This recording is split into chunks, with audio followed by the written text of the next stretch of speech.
কেউ টাইনা ছিঁড়তে পারে না, ওরকম কেউ তোমরা মানে মুসলমানকে কেউ পারবে না। সব একতা হয়ে থাকো। আর যদি তোমরা মুসলমানের মধ্যে ভাগ হয়ে যাও, কেউ হয়ে গেল, এখন বর্তমানে ঝামেলা চলছে ভাই, কেউ হয়েছে হানফি, কেউ সাইফি, কেউ হয়েছে দেওবন্দি, কেউ হয়েছে বেরেলভী, কেউ হয়েছে আহলে হাদিস। এই যে এখন ফিরকা বন্দি চালু হয়েছে, কেউ শিয়া। এরকম ভাবে ফিরকা বন্ধ যদি হয়ে যাও, এটা আখিরি জামানা, শেষ জামানা ভাই। দেখেন ভাই, মুসলমান মুসলমান ভাই ভাই তোমরা একতা হয়ে থাকো, তোমরা ছত্রভঙ্গ হয় না, দল ভাগাভাগি করিও না। আর তোমরা দল ভাগাভাগি করো, ভাই ভাই বিবাদ করতে গেলে যে ধরবে ওকে ছিনবে, যে যাকে ধরবে ওকে ছিনবে, পটাপট মিহি রশ্মির মতন করে ছিনে দেবে রে ভাই। আর যদি একতা হয়ে থাকো তাহলে তোমাদেরকে কেউ ছিনতে পারবে না। কিন্তু এখন ফেসবুক দেখছেন, ইউটিউবে দেখছেন, এখন কত বড় ঝামেলা চলছে। কি দরকার মুসলমানের ঝামেলা করা? তুমি কি করছো, কি মানছ, তোমার ব্যাপার। কেউ এখানে হাত বাঁধছে, কেউ এখানে হাত বাঁধছে, কেউ জোরে আমিন বলছে, কেউ আস্তে আমিন বলছে। তো জোরে আমিন বলছে ওর নামাজ কবুল হবে, আর যে আস্তে আমিন বলছে ওর নামাজ কবুল হবে না। যে এখানে হাত বাঁধছে ওর নামাজ কবুল হবে, যেখানে বাঁধছে ওর কবুল হবে না। আপনি বলতে পারবেন? আপনি জানেন চারটা মুজাহাবের ব্যাপার আছে, ইখতিলাফের ব্যাপার আছে, 4 ইমামের ব্যাপার আছে। আরে ভাই নামাজ পড়ো না, নামাজ পড়ো। আর তুমি যদি বেরেলি আর সাইফি নিয়ে, আহলে হাদিস নিয়ে যদি দ্বন্দ্ব করবেন, ঝামেলা করবেন, ঝঞ্ঝট করবেন, দেশের মধ্যে একটা আগুন লাগাবেন, ভাইয়ে ভাইয়ে বিবাদ করবেন, তাহলে আপনি কি মজবুত থাকবেন? ভাইয়ে ভাইয়ে লড়বেন, আপনি কি আপনার শক্তি থাকবে? যে ধরবে আপনাকে সেই ছিঁড়ে দিবে, যে ধরবে মিহি রশ্মির মতন। আল্লাহর নবী যেমন বললে যে তোমরাকে যদি এক ভাইয়ের দিকে যাও তাহলে যে ধরবে পাটাপাট ছিঁড়বে। তো কেন আমরা দ্বন্দ্ব করতে যাব? ওইগুলো হাদিস আমরা জানি না, কোনো মৌলবী জানে না। কিন্তু এখন এমন ঝামেলা লেগেছে যে কেউ কোনো কথা বলছে না, সব নীরব। আমরাও নীরব আছি। কেন কেন বিবাদ করতে যাবো, কেন ঝামেলা করতে যাবো রে ভাই? কিন্তু এখন বর্তমানে ঝামেলা চলছে। আমার অনুরোধ, ভাই ভাই কোনোদিন ঝগড়া করবেন না, বিবাদ করবেন না, দেবুল বেরেলি করবেন না। আহলে হাদিস আর এই মালিকি হাম্বলি শিয়া সুন্নি করে কমজোর হতে যায় না ভাই। আমরা সবাই ভাই ভাই, আমাদেরকে এক জায়গায় বসবাস করতে হবে, এক জায়গায় আমাদেরকে থাকতে হবে, এক জায়গায় উঠতে হবে, বসতে হবে, থাকতে হবে, খেতে হবে। কেন আমরা ঝামেলা করবো? আল্লাহকে সবাই ডাকেন, আল্লাহকে স্মরণ করেন, নামাজ সবাই করেন। আল্লাহ কার নামাজ কবুল করবে, কি করবে আল্লাহ ভালো জানে। কিন্তু ভাই ঝামেলাতে কেউ যাবেন না, জড়াবেন না। আল্লাহর নবী বললেন তোমরা সবাই একতা হয়ে থাকো, আল্লাহর রস্সিকে মজবুত করে ধরো। আল্লাহর রজ্জুকে তোমরা মজবুত করে ধরো, আল্লাহর রস্সিকে মজবুত করে ধরো। তোমরা নামাজ ছাড়িও না, ইসলাম ধর্মকে ছাড়িও না। আর তোমরা একতা হয়ে থাকিও, তোমরা একতা হয়ে থাকিও। তোমাদের উপরে বিপদ আসলে রক্ষা করবে, আর তোমাদের মধ্যে যদি দুর্বল থাকে তাদেরকে তোমরা সাহায্য করবে। তোমরা একতা হয়ে পৃথিবীতে থাকিও। আল্লাহর নবী কথাটা বলে চুপ মেরে গেলেন, একটু নীরব হয়ে গেলেন, মাথা নিচু করে রইলেন রে ভাই। আল্লাহর নবীর কাছে আয়াতে কারিমা নাযিল হয়ে গেল, আল-ইয়াওমা আকমালতু দীনাকুম ওয়া আতমামতু আলাইকুম নি'মাতি ওয়া রাদিতু লাকুমুল ইসলাম দীনা। আল্লাহর নবীকে বলে দেওয়া হলো আজকে আমি ইসলাম ধর্মের আইনকে পূর্ণ করে দিলাম, আমি আজকে পূর্ণ করে দিলাম। ভাইরে আমার, আজকে ইসলাম ধর্মের আইন পূর্ণ হয়ে গেল। তার মানে কোন জিনিসের কমি থাকলো না। আল্লাহর নবীর এবার শেষ টাইম। আল্লাহর নবী আর বেশি দিন পৃথিবীতে বাঁচবে না। আল্লাহর নবীর শেষ টাইম আল্লাহর নবী দুনিয়া থেকে চলে যাবেন, আল্লাহর নবী সব সময়ের জন্য খালি দোয়া পড়তে আছে, আল্লাহুম্মা গফিরলি জামমি কুল্লাহু দিক্কাহু আজিল্লাহু ওয়া আখিরু ওয়া লানিয়াতাহু ওয়া সাররাহু। সব সময় পড়ছে, আল্লাহ তুমি আমাকে ক্ষমা করো, আল্লাহ তুমি আমার আগের গুনাহ, পিছের গুনাহ, ছোট গুনাহ, বড় গুনাহ, প্রকাশ্য গুনাহ, গুপ্ত গুনাহ, সমস্ত গুনাহকে আল্লাহ তুমি আমার মাফ করে দাও। কিন্তু ভাইরে আমার, বর্তমান যুগের মানুষেরা জানতে পারে আমার আর টাইম নাই, হয়তো মরে যাব, বয়স হয়ে গেছে, দাঁত উঠে গেছে, চুল পেকে গেছে, কিংবা আমার বার্ধক্য এসে গেছে, আমার স্মরণ শক্তি কমে গেছে, আমার দৃষ্টি শক্তি কমে গেছে, আমার শরীর দুর্বল হয়েছে, বার্ধক্য এসে গেছে, হাত পা লড়ে না, মানে তো বুঝতে পারছে যে যখন বার্ধক্য এসে যায়, যখন মানে আমার যখন স্মরণ শক্তি কমে যায়, যখন বাক শক্তি কমে যায়, যখন তার শরীর যখন হীন হয়ে যায়, তোকে বুঝে নিতে হবে আমার আর সময় নাই, কখন মরে যাব। সব সময় তাকে দোয়া করতে হবে, আল্লাহর কাছে তাসবিহ জিকির করতে হবে, ক্ষমা চাইতে হবে, মসজিদে যেতে হবে, গিড়গিড়াতে হবে। কিন্তু মানুষ বুঝতে পারে না। ভাইরে আমার, ওকে চিঠি দেওয়া হয়, বুঝতে পারছেন কিরকম চিঠি দেওয়া হয়, যে যখন আপনার চুল পেকে গেল, আপনাকে জানিয়ে দেওয়া হলো তুমি সতর্ক, তোমার দাঁত উঠে গেল, তোমাকে জানিয়ে দেওয়া হলো তুমি এখনো সতর্ক হয়ে যাও, তোমার সতর্ক হয়ে যাও, তুমি এখনো মসজিদে এসে মসজিদে গিরগিরাও, তাসবিহ জিকির করো, সব সময় দোয়া তাসবিহ পড়ো, তোমার আর সময় নেই, তোমাকে চলে যেতে হবে। কিন্তু ভাইরে আমার, এখন বর্তমান যুগের মুসলমানেরা দোয়া করে না, এখন মুসলমান মানুষ দোয়া করে না। আল্লাহর নবী প্রত্যেক দিনে 100 বার করে ইস্তিগফার করতেন, একটা হাদিসে পাওয়া যায় 70 বার করে ইস্তিগফার করতেন। তো আল্লাহর নবী যদি দিনে 100 বার করে ইস্তিগফার করেন, তওবা করে, তাহলে আমাদেরকে কয়শো বার তওবা করতে হবে? যেই নবীর আগের গুনাহ, পিছের গুনাহ আল্লাহ মাফ করে দিয়েছিলেন, যাকে আল্লাহ পাক রাহমাতুল লিল আলামিন করে পৃথিবীতে পাঠিয়েছিলেন, যার কোনো গুনাহ নাই, অথচ আল্লাহর নবী 100 বার করে ইস্তিগফার করতেন। আর আমাদের প্রত্যেক পায়ে পায়ে গুনাহ রে ভাই, পদে পদে গুনাহ, উঠতে গুনাহ, বসতে গুনাহ, চলতে গুনাহ, ফিরতে গুনাহ, সব সময়ের জন্য আমাদের গুনাহ, সব সময় আমাদের জন্য পাপ। কিন্তু আজকে বর্তমান যুগের মুসলমান, আমরা আল্লাহর কাছে ক্ষমা চাই না, মাপ চাই না। আল্লাহর নবী মাপ চাইছেন, দেখিয়েছেন যে তোমরা, আমি যদি 100 বার করে প্রত্যেক দিন তওবা করে ইস্তিগফার করে, তাহলে তোমাদের 500 বার ইস্তিগফার করা দরকার। হযরত ইউসুফ আলাইহিস সালাম আল্লাহর নবীর দরবারে দোয়া করতেন, ফাতিরাস সামাওয়াতি ওয়াল আরজি আনতা ওয়ালি ফিদ দুনিয়া ওয়াল আখিরাতে তাওফানি মুসলিমা ওয়া আলহিকনি বিস সলিহিন। যখন মানে ইউসুফ আলাইহিস সালাম আল্লাহর কাছে দোয়া করতেন, আল্লাহ তুমি মওতের কালে মুসলমান করে মরণ দিও, আর কিয়ামতের মাঠে সবচেয়ে সলিহিনদের কাতারে আমাকে দাঁড় করো ইয়া আল্লাহ। হযরত সুলাইমান আলাইহিস সালাম দোয়া করতেন, ওয়া আদখিলনি বিরহমাতিকা ফি ইবাদিকাস সলিহিন। আল্লাহ তুমি কিয়ামতের মাঠে আল্লাহ সবচেয়ে সলিহিনদের কাতারে আমাকে দাঁড় করো। তো ভাইরে আমার, আজকে বর্তমান যুগের মুসলমানেরা আমরা আল্লাহর দরবারে দোয়া করি না, ক্ষমা চাই না, আল্লাহর কাছে আমরা কোন দোয়া তাসবিহ জিকির আমাদের মুখে কিছুই নাই। সব সময় আমরা দুনিয়া নিয়ে বয়স হয়ে গেছি, বুড়া হয়ে যাবে, কবরে চলে যাবে, মরে যাবে, কিন্তু দুনিয়া নিয়ে মেতে আছে, পৃথিবী থেকে নিয়ে মেতে আছে, দুনিয়ার রঙে চঙে সব মেতে আছে। ভাই আখিরাতকে বলে চিন্তা ভাবনা করেন, বেশি দুনিয়াকে ভালোবাসেন না, বেশি দুনিয়াকে প্রাধান্য দিয়েন না। দুনিয়া আপনাকে নষ্ট করবে, দুনিয়া আপনাকে হালাক করবে, বরবাদ করবে, গায়রত করবে, পৃথিবীতে নষ্ট হয়ে যাবেন যদি পৃথিবীকে বেশি ভালোবাসেন। ভাই আল্লাহর নবী জনাবে মুহাম্মদুর রাসূলুল্লাহ সাল্লাল্লাহু আলাইহি ওয়াসাল্লাম এবার যখন শেষ খুতবা দিলেন, আল্লাহর নবীর পরে আর খুতবা দিতে পারেননি, একদম শেষ টাইম আল্লাহর নবী বাড়ি গেলেন। আল্লাহর নবীর শরীর আস্তে আস্তে আস্তে আস্তে আস্তে আস্তে আল্লাহর নবী আরো তার বেমারি বেশি হয়ে যাচ্ছে, তার শরীর আরো দুর্বল হয়ে যাচ্ছে, কমজোর হয়ে যাচ্ছে, স্মরণ শক্তি হারিয়ে যাচ্ছে।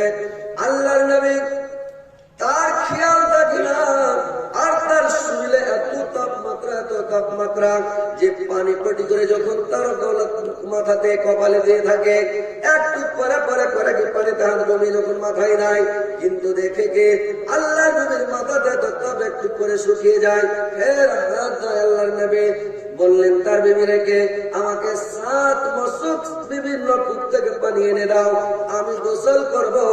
বিভিন্ন কূপ থেকে 7 মশক পানি এনে দেওয়া হলো। আল্লাহ নবী 7 মশক পানি দিয়ে সুন্দর করে গোসল করলেন। গোসল করার পরে আল্লাহর নবী যখন গোসল করলেন, গোসল করে বলছে ক্ষান্ত হও, ক্ষান্ত হও। আল্লাহর নবীর একটু তাপমাত্রা কমলে একটু ক্ষান্ত হলেন। এবার দেখেন ভাইরে আমার, আল্লাহর নবীর শরীর একবারে আল্লাহর নবীর শরীর একবারে অবনতার দিকে যাচ্ছে, কমজোরির দিকে যাচ্ছে, দুর্বলের দিকে যাচ্ছে, ভালোর নিশানা বুঝতে পারছে না। আল্লাহর নবী বিবিরাকে বলছে আগামীকাল কোথায় থাকবো, কার বাড়িতে থাকবো, কার ঘরে থাকবো, কোথায় থাকবো। খালি আল্লাহর নবী সব সময় তার মুখে দেখতো আগামীকাল কোথায় থাকবো, কার ঘরে থাকবো। মানে আল্লাহর নবী 11টা স্ত্রী ছিলেন রে ভাই। আল্লাহর নবী করেছিলেন কে, মানে আজকে একজনের ঘরে, কালকে একজনের ঘরে, পরশু একজনের ঘরে, এই করে আল্লাহর নবী থাকতেন। আজকে উম্মে সালমার ঘরে, কালকে জয়রিয়ার ঘরে, তারপরে মেরির ঘরে, তারপরে উম্মে সালমার ঘরে, তারপরে হাফসার ঘরে, তারপরে মানে কার ঘরে, এই করতে করতে তারপরে আয়েশার ঘরে, এই করতে করতে করতে করতে থাকতেন। তো আল্লাহর নবী বলছেন আগামীকাল কোথায় থাকবো, কার ঘরে থাকবো। আল্লাহ নবীর খেয়াল থাকে না, আল্লাহ নবীর স্মরণ শক্তি থাকে না।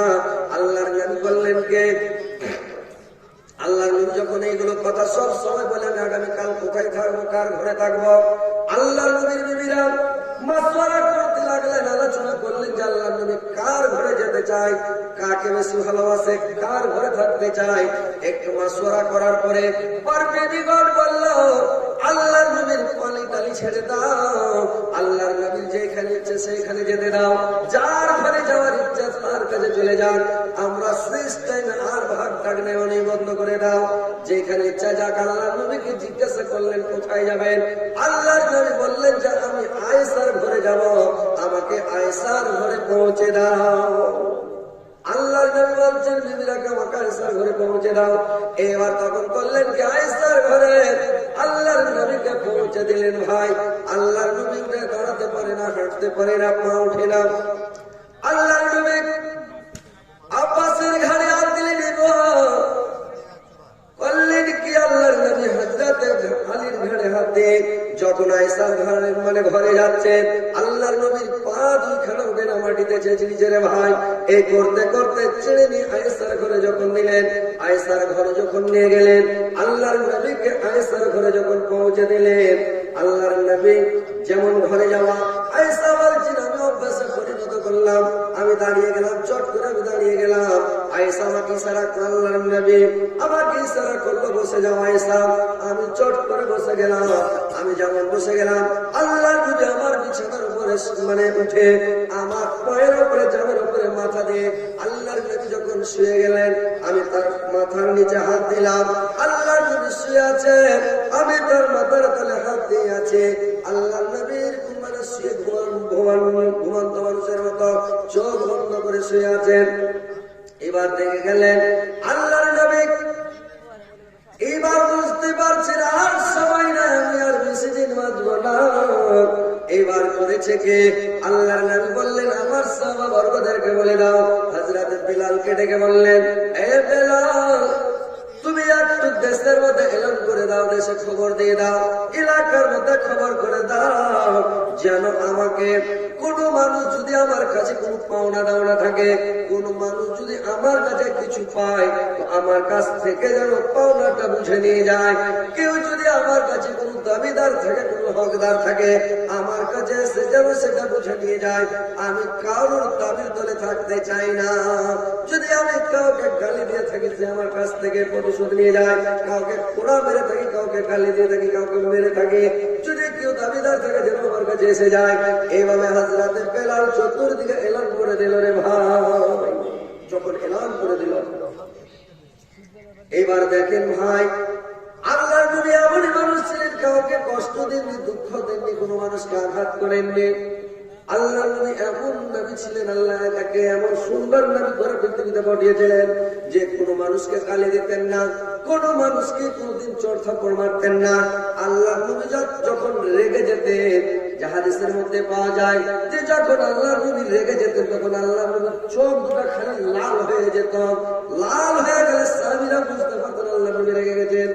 আয়েশা বুঝতে পারতেন যে আল্লাহর নবী রেগে গেছেন, চোখ দুটো দেখে নিলে যে আল্লাহর নবীর চোখ লাল হয়ে যেত। রে ভাই, আল্লাহর নবী যখন খুতবা দিতেন, খুতবায় চলে গেলে আল্লাহর নবী খুতবা দিতে দিতে যখন রেগে যেতেন সাহাবারা বুঝতে পারতেন যে আল্লাহর নবী রেগে গেছেন, চোখগুলো লাল হয়ে গেছে। কিন্তু ভাই আমরা আপনারা যদি রেগে যায় তো রাগ উঠে আমরা কি করে বুঝতে পারছি? কুদতে শুরু করে দিই, করি না? কুদা ফানা শুরু করে দিলে ফাটা ফাটা মান যাই মারব, আর কেউ পাগড়ি বাঁধতে লাগবে, কেউ খালি কুদে বেড়াবে, লাঠি খেললে হয়তো কুণ্ঠা আছে গোদলে ফাঁস খেলায় বললে তার বললাই লিয়াই আগাদা সব কুদফান শুরু হলে নাকি কাজিয়ে লেগে যায়। যদি রাগারাগি শুরু হয়ে যায় তখন আর খাড়িয়ে থাকবে, খালি পায়তারা শুরু করে দেবে লিয়াই। এই তো মানুষের অভ্যাস। আল্লাহর নবীর এগুলো অভ্যাস ছিলেন না ভাই।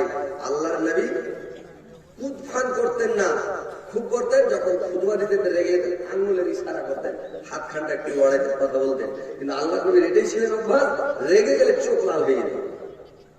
এটাই অভ্যাস। আল্লাহ নবী কাউকে মারামারি তাড়াতাড়ি ধমকা ধমকে কুদফান আল্লাহ নবী করতেন না ভাই। এটা করবেন না। কারোর সাথে ঝগড়া লেগে গেছে, আপনাকে কেউ গালি দিচ্ছে, এটা নবীর সুন্নাত ভাই। যদি কেউ খুব গালি দেয় আপনি চুপ থাকেন। ও খুব গালি দিচ্ছে আপনি চুপ থাকেন। ও খুব কুদফান করতে লেগেছে আপনি বসে যান। লোকটা খুব কুদফান করছে, পায়তারা করছে, মারার লেগে আপনি বসে যান চুপচাপ, কিচ্ছু বলে মারতে পারবে যে ভাই? ও খুব গালি দিছে, আপনি একটাও চালা করিয়ে না। লোকটা আপনাকে মারতে পারবে? আন্টু এসে মারতে পারবে? মারবে না। কিছুক্ষণ পরে লোকটা পস্তাবে ও যে আমারই ভালো হলো, লোকের সামনে লোকটাকে এত গালি দিলাম, এত যেসে বললাম, লোকটা কিছুই বললো না, এটা আমারই ভুল। লোকটা পরে পস্তাবে যে ভাই, না হলে 2-4 দিন 8 দিন পরে 1 মাস পরে 6 মাস পরে যাবে, লোকটা যাই আমার হাত ধরে বললে ভাই আমার ভুলে গেছে ভাই, ক্ষমা করো, মাফ করে দেবে। সেটা বুঝতে পারি তোমাকে গালি দিয়েছি ভাই, যে সে করে অনেক গালি দিয়েছি ভাই, লোকটা নিজে ভুল নিজেই বুঝতে পারবে। এটা হচ্ছে নবীর সুন্নাত তরিকা। নবী কোনদিন লাভ ঝাপ করে কুদফান করতেন না। আপনাকে যদি কেউ গালি দেয় আপনি চুপ থাকেন। কেউ মারার লেগে বুঝছে আপনি চুপ করে বসে যান, আপনাকে মারতে পারবে না। নরম জিনিস তার বলে কাটে না। তুলার উপরে আপনি তার বলে মেরা যান, মারা যান, এটা তুলাকে তার বলে কাটে, তুলা কাটবে? কাটবে যে ভাই? আর ভোতরা হেসে কেলার গাছে মারেন তো কাঁচা গাছ, কাঁচা গাছ, কাঁচা গাছ, কেলার গাছ কাটবে কিনা? শক্ত পড়া কাচ কাচ করে কাটবে, পুরানা হেসে কেটে যাবে। চোখা তারওয়াল দিয়ে তুলার উপরে মারেন, নরম জিনিস তারওয়ালে কাটে।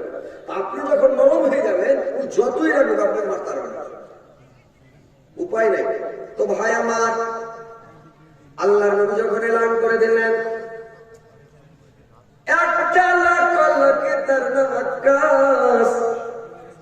লোকটা দাবিদার হয়ে গেলেন। লোকটা এসে বললেন নবী গো, আমি আপনার উপরে দাবিদার আছি। আপনি আমাকে একটা চাবক মেরেছিলেন, আমি একটা চাবক আপনাকে মেরে আজকে আমি প্রতিশোধ নেব। আল্লাহর নবী বললেন ঠিক আছে, আমার চাবুক কানে দাও। এবার চাবুক আনা হলো। এইবার একটা চাবুক মারবে। আল্লাহর নবী শরীর থেকে মানে এইবার আকাশ বলছে, যখন আল্লাহর নবী আমাকে আপনি মারেন, আমার শরীরে কোনো কাপড় ছিল না, জামা গাঞ্জি কিছুই ছিল না, আমার শরীরটা উলঙ্গ ছিল। আর ওই অবস্থাতে আপনি আমাকে চাবুক মেরেছেন, তো আমি আপনার উদাম বদরের চাবুকটা মারবো না বেগম। আল্লাহর নবী বলছে ঠিক আছে। যখন জামাগুলো খুলছে রে ভাই, আল্লাহর নবী খুলতে পারে না, জানে খালি তরতার করছে এত জ্বর আল্লাহর নবীর শরীরে। সাহাবারা বললেন আকাশ, এক চাবুকের বদল তুমি আমাকে 2 চাবুক মেরে নাও। আর একজন সাহেব বলছে আমাকে 3 চাবুক মেরে নাও, কে বলছে 5 চাবুক মেরে নাও আমাকে। কিন্তু আল্লাহর নবীকে এই সময়তে, এই মানে শেষ টাইমে আল্লাহর নবীকে মেরে তুমি বদলা নিও না, আল্লাহর নবীকে তুমি মানিও না। কেউ বলছে 5 চাবুক, 7 চাবুক, 10 চাবুক আমাকে মেরে নাও, কিন্তু আমার নবীকে মারতে দিব না, মারিও না। লোকটা বলছে না, আমি যে আমাকে মেরেছে তাকেই মারবো, আর আমি এক একটাই চাবুক মারবো, বেশি চাবুক মারবো না। এই বলে তখন বললেন কি আল্লাহর নবী বললেন, ছাড়ো তোমরা, আমার জন্য কেন তোমরা চাবুক খাবে, আমাকে মারতে দাও। আল্লাহর নবী ডাকের ভাইরা, আমার এখানে একটা শিক্ষা মনে নিতে হবে আমাদেরকে, যে মওতের কালে যেন আল্লাহ এলান করলেন যে আমার উপরে যেন কেউ দাবিদার না থাকে। যদি কেউ পাওনাদার, কেউ দাবিদার থাকে, আমার কাছে এসে যেন মানে পাওনাটা বুঝে নাই। তার মানে কিয়ামতের দিন যেন কেউ দাবিদার হয়ে না দাঁড়ায়। কিয়ামতের দিন আপনার দাবিদারকে বুঝাতে পারবেন না রে ভাই। যেটা হচ্ছে একটা হকুকুল্লাহর, একটা হকুকুল ইবাদ, যেটা আল্লাহর হক, সেটা আল্লাহ ক্ষমা করে দেবেন। নামাজ পড়তে পারেননি, আল্লাহর ইচ্ছা মাফ করে দেবেন। রোজা রাখতে পারেননি, আল্লাহর হক, আল্লাহ ক্ষমা করে দেবেন। আপনি হজ করতে পারেননি, আপনাকে আল্লাহ ক্ষমা করবেন। যাকাত দেননি, আল্লাহ আপনাকে ক্ষমা করে, সেটা আল্লাহর ব্যাপার, আল্লাহর হক। কিন্তু যদি কোনো বান্দার হক মেরে খেয়ে নেন পৃথিবীতে, আল্লাহর নবী বলেছেন আল্লাহ পাক কিয়ামতের দিন তিন প্রকার লোককে, তিনটা শ্রেণীর লোককে আল্লাহ পাক কিয়ামতের দিন ক্ষমা করবেন না। কাকে কাকে ক্ষমা করবেন না ভাই জানেন? তিন শ্রেণীর লোক, যারা এক নম্বরে শিরক করবে, শিরক করা লোকটাকে আল্লাহ পাক কোনদিন জিন্দেগিতে ক্ষমা করবেন না। বুঝতে পারছেন? শিরক থেকে বেঁচে থাকে। দ্বিতীয় নাম্বার হলো যে লোকটা পরের হক মেরে খায়, পরের হক দাবিয়ে খায়। কেউ কারোর মানে সম্পত্তি দাবিয়ে খাচ্ছে, কেউ আইল চেপে খাচ্ছে, কারোর জমি জোর করে খাচ্ছে। কতগুলা লোক পৃথিবীতে আছে, তার মানে টাকা পয়সা লুটপাট করছে, গাছের ফলগুলো জোর জোর খাচ্ছে। কত মানুষ আছে কত রকম করে কারবারি করে চাল যাবে, কত রকম করে শয়তানি করে, রক্তের গরম, বংশের গরম, লাঠির গরম দেখিয়ে মানুষের উপরে জুলুম করে পরের হক দাবিয়ে পরের হক মেরে খাচ্ছে রে ভাই। যারা পরের হক মেরে খাবে, আল্লাহ পাক কিয়ামতের দিন ওই লোকটাকে আল্লাহ ক্ষমা করবেন না। এটা হচ্ছে হকুকুল ইবাদ, যে ওই যারা পরের হক মেরে খেয়েছে ওই লোকটাকে আল্লাহ ক্ষমা করবে না। ওই লোকটাকে যতক্ষণ ওই বান্দার হক বান্দা ক্ষমা না করবে, কিয়ামতের দিন ভাই মাফ হবে না। কিয়ামতের দিন হাত পা ধরে মাফ চাইলে হবে না, আপনার নেকিটাকে কেটে দিয়ে দিতে হবে রে ভাই। নেকির বোঝা, নেকির পাহাড় ওকে দিয়ে খুশি করতে হবে, ওকে নেকি দিতে হবে। ওখানে এখানে যদি পৃথিবীতে আপনি যতই বড় অন্যায় করেন, ওর বাড়ি যায় ওর হাত ধরে নেন, লোকটাকে খুব মেরেছে, লোকটার আম পেড়া খেলেন, কোনো ক্ষতি করে দিয়েছেন, মেলে কিছু ক্ষতি করেছেন পৃথিবীতে, কিন্তু ক্ষমার যোগ্য না। কিন্তু ফের লোকটার কাছে যায়, রাত্রে যায় আর বিছানা দিয়ে বসে বসে আমার পা ধরলাম, হাত ধরলাম, ভাই মাফ করে দাও ভাই, আমি এটা ভুল করেছি ভাই, জিন্দগিতে আর ভুল হবে না ভাই। তোমাকে আমি মেরেছিলাম, বা তোমার বেটাকে মেরেছিলাম, বা তোমার আমি গাছ কেটে ফেলে দিয়েছিলাম, বা তোমার আমি ফসল নষ্ট করে দিয়েছিলাম, বা তোমার অন্য কোনো ক্ষতি তোমার ছেলেকে কিছু করে দিয়েছি, মানে কোনো একটা ক্ষতি করেছি, তো ভাই আমাকে মাফ করে দাও ভাই, তোমার কাছে মাফ চাইছি ভাই। হ্যাঁ, অনেকদিন থেকে সমস্যা করে সরম আসতে পারি না, বা খুশি পাই না, বা টাইম পাই না, কিন্তু ভাই দেখো মাফ করে দাও ভাই, আমার ভুল হয়ে গেছে, জীবন আর করবো না ভাই। তাই লোকটার দয়া হয়ে যাবে, ভোগার একটু কান্দতে লাগে, হাতটা ধরে ভাই মাফ করে দাও রে ভাই রে ভাই, সেদিন থেকে আমার মনে শান্তি নাই ভাই, খুব কষ্ট ভোগ করছি, টেনশন ভোগ করছি ভাই, তোমাকে মানে আমি ভালো নাই ভাই। ভোগার একটা কাজ খুশ করে লোকটা যাবে, দয়া হয়ে যাবে।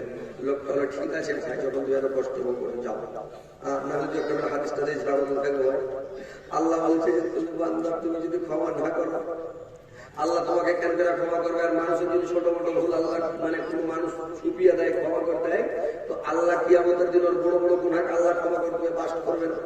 একটা হাদিস গুলা ঝেড়ে দেন, ভাই ঠিক আছে মাফ করে দিলে ভাই যাও নাকি, পৃথিবীতে ভাই কিন্তু মাফ পেয়ে যাবে। और हाथ धरे पा धरे जे केटा माफ चाहे माफ हो जाए दिन में माफ কিন্তু মইরা গেলে ওই লোকটা মরে গেল মাফ হবে না, আপনি মরে গেলে মাফ হবে কি ভাই? সব তো নিন্দে পাগল, নিন্দ ভাঙিয়ে দিতাম, কিন্তু ভাই বুঝতে পারছেন, বুঝতেও পারছেন যে নিন্দ ভাঙার ট্যাবলেট এখন কোম্পানি থেকে বন্ধ আছে নাকি না? তো এখন নিন সবাই ভেঙে যেত, সব একেবারে টাটকা হয়ে যেত, মানে রাত 8টা 9টা দিকে মানুষ টাটকা থাকে ওইরকম টাটকা হয়ে যেত নাকি। কিন্তু এখন ওই ঘুম ভাঙার ট্যাবলেটটা কোম্পানি থেকে বন্ধ আছে, বুঝতে পারছেন না? ওই জন্য মানুষকে টাটকা করতে পারে না, পয়সা পয়সা যতদূর যাওয়া হয় নাকি। তো যাক আলহামদুলিল্লাহ, কথা হচ্ছে যে পৃথিবীতে ভাই ক্ষমা হয়ে যাবে, মরার পরে ক্ষমা হবে না। এখনই বেঁচে থাকতে থাকতে আপনি ক্ষমা চেয়েছেন, কাকে কোন কষ্ট দিয়েছেন। একটা মানুষের বিছানে পড়ে থাকে মরার কালে, ও তখন শুয়ে শুয়ে চিন্তা করে, আল্লাহ ওই লোকটার একদিন আম পেড়েছে, লোকটার কাছে ক্ষমা চাইতে হবে। বেটারা বললে বেটারে ওই লোকটাকে ডাকিস তো, বেটা ক্ষমা চাই নেব। লোকটাকে ডাকলো, লোকটা যখন আসলো, ভাই রে আমি তো আর বাঁচবো না ভাই, আমার শেষ নয়, কিন্তু একটা ভুল করেছি তুমি জানো না, পৃথিবীর কোন মানুষ জানে না রে ভাই, তোমার আমি রাত্রিবেলা এক বস্তা আম পেড়ে দিয়েছিলাম ভাই, তুমিও জানো না।